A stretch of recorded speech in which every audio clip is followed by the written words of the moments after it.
crisis. I am here today to inform you that today, at my direction, the commanding officer of the USS Theodore Roosevelt, Captain Brett Crozier, was relieved of command by Carrier Strike Group Commander Rear Admiral Stuart Baker.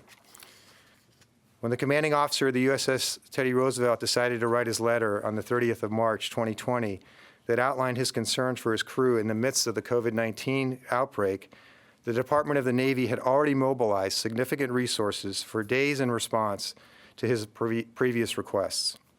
It's important to understand that the Strike Group Commander, the CO's immediate boss, is embarked on the Theodore Roosevelt with him, right down the passageway.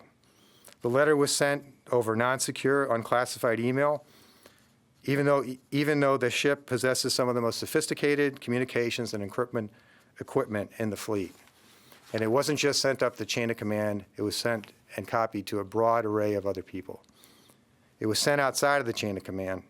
At the same time, the rest of the Navy was fully responding.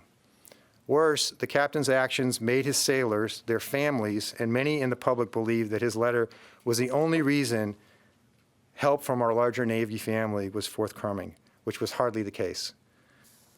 I did not come to this decision lightly. I have no doubt in my mind that Captain Crozier did what he thought was in the best interest of the safety and well-being of his crew. Unfortunately, it did the opposite. It unnecessarily raised alarms with the families of our sailors and Marines with no plan to address those concerns. It raised concerns about the operational capabilities and operational security of that ship that could have emboldened our adversaries to seek advantage, and it undermined the chain of command who had been moving and adjusting as rapidly as possible to get him the help he needed. For these reasons, I lost confidence in his ability to continue to lead that warship as it fights through this virus to get the crew healthy and so that it continues to meet its important national security requirements. Captain Crozier is an honorable man who, despite this uncharacteristic lapse of judgment, has dedicated himself throughout a lifetime of incredible service to our nation, and he should be proud of that.